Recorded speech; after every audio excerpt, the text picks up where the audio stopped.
Ontario, Quebec, and British Columbia. It's no surprise that these three provinces tend to determine who forms the government here in Ottawa. They account for about 75% of Canada's population and 70% of seats in the House of Commons. With 14 million people living in 121 ridings, Ontario is the biggest prize in any federal campaign, including the 905 belt of suburban seats that went solidly Liberal in 2015 after helping Stephen Harper win a Conservative majority in 2011. Last year, Doug Ford and the provincial Conservatives triumphed in most of those same 905 seats.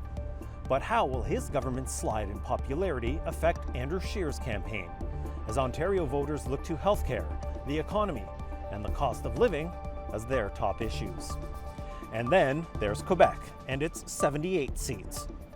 Liberals hope their polling lead can offset potential losses elsewhere in Canada. The Conservatives and Bloc Québécois also hope for an improved showing, while the NDP faces the prospect of a political meltdown in Quebec. Climate change will be a key factor here, along with the contentious bill on religious symbols passed by François Legault's provincial government. But Canada's West Coast might have the last word on how the federal government looks after October 21st. British Columbia is ground zero in the pipeline debate.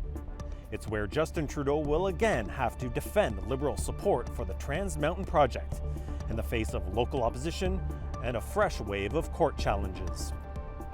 Three-way races could loom as the Conservatives and NDP also target BC seats.